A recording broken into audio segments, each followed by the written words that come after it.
Bienvenidos a una nueva historia de Jardín América, la número 28 de esta segunda serie, y hoy les quiero recordar a los tres timbós de Jardín América. A ver, en la memoria profunda de Jardín América hay tres árboles que, sin proponérselo, terminaron contando una misma historia. Tres timbós que nacieron en tiempos distintos, vivieron distintos destinos diferentes, en tiempos diversos, pero que permanecen unidos por un hilo secreto, el de la identidad de un pueblo que creció a su sombra, aunque esa sombra ya no exista.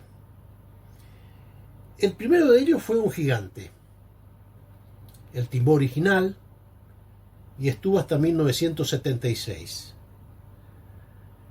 Fue un coloso, un timbó monumental, que acompañó los orígenes de la comunidad, los orígenes de la villa, los orígenes de la colonia, como testigo silencioso de la vida cotidiana, de las primeras casas, de los primeros pasos del pueblo.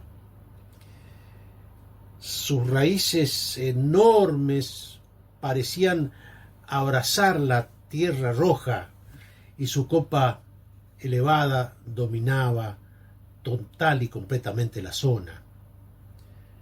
No era un árbol más, era un punto de referencia, un símbolo espontáneo, como si la naturaleza hubiese querido marcar allí un lugar especial. Su historia terminó bruscamente en 1976 cuando fue talado. Quienes vivieron ese momento recuerdan la mezcla de incredulidad, de tristeza, pero también de resignación. La caída del gigante dejó un espacio vacío en lo físico y también en lo emocional, porque el paisaje perdió su centro y la comunidad creo que perdió un pedazo de sí misma. Ahora le voy a pedir que si le gustó o le está gustando esta historia, se quede hasta el final y que al final me deje sus comentarios y si le fuese posible también un me gusta, un link. ¿Puede ser? Sigamos. El segundo timbó fue, podríamos decir, el retoño de las raíces.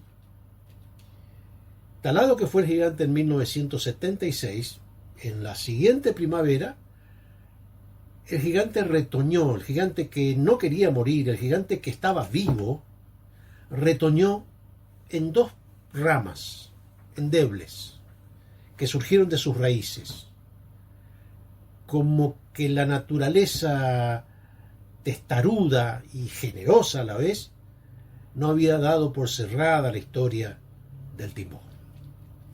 De modo que de esas raíces, de esas dos brotes, retoñó uno solo, pequeño, terco, inesperado, y en algún momento fue llevado a la plaza, al centro de la plaza, el corazón mismo de la ciudad. Allí creció unos años.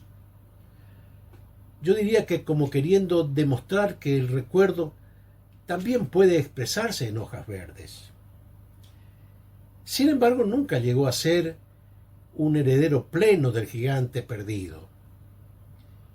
Más bien fue un suspiro que un renacer, un recordatorio frágil de lo que había sido el árbol primigenio. También terminó secándose con el tiempo. Estamos en 2008, 2009.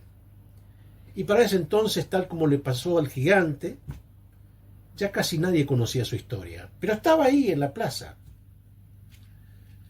Aún así, la sola existencia en ese lugar de ese retoño, yo diría que fue como un acto poético, la tierra devolviéndole al pueblo una señal de persistencia.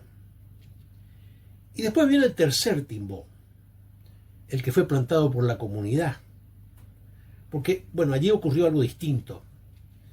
Ya no fue la naturaleza que hizo surgir al gigante en tiempos inmemoriales y del gigante el retoño en la siguiente primavera de 1976. Ya no fue entonces la naturaleza que actuaba por sí sola. En este caso fue la voluntad humana la que decidió que el tipo debía volver. Así que en un gesto de recuperación, hasta inclusive se podría decir de homenaje, se plantó un nuevo timbó casi en el mismo lugar en donde había estado el gigante. Lo plantamos entre todos, unos pocos, pero tal vez pensando que lo hacíamos en nombre de todos. Ahí está. En nombre de todos, vecinos, los alumnos, los docentes, los colaboradores, los que pasaban por ahí. Se diría que podría haber sido como un acto consciente de memoria.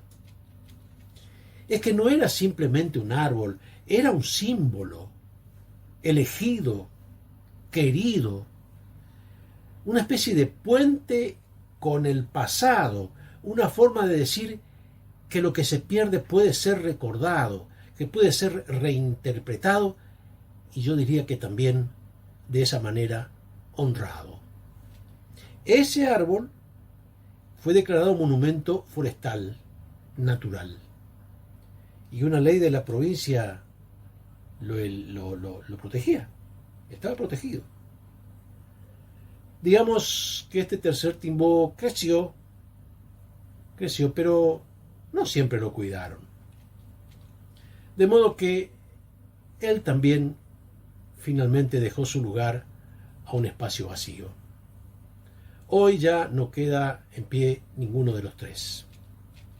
Sin embargo, hay un monumento que persiste, pero con la particularidad de persistir sin materia, un monumento sin materia. Así que la historia de los tres timbó podría parecer una sucesión de pérdidas. Sin embargo, si nosotros miramos con atención, me parece que dice algo más profundo. Dice que la identidad de un pueblo no reside solo en lo que permanece, sino que también está en lo que se recuerda. El timbó original, el timbó retoño, espontáneo, y el árbol plantado por un grupo, tal vez en nombre de la comunidad, forman juntos, aunque ya no existan, un monumento invisible. Uno que no necesita de troncos, ramas, ni follaje, ni sombra, porque no hace falta. Vive en la memoria de quienes lo vieron, lo tocaron, lo plantaron o lo escucharon nombrar. Y es lo que queremos hacer. Resguardar para más adelante con esta pequeña historia la existencia de esos tres timbó que alguna vez estuvieron en Jardín América. De manera que, para finalizar, Jardín América ya no tiene su timbó físico, pero sigue teniendo su historia, que es, al fin y al cabo, la raíz más profunda, la que más clavada en la tierra puede estar. Bueno, si le parece bien, nos vemos pronto con más historias de Jardín América. Hasta entonces.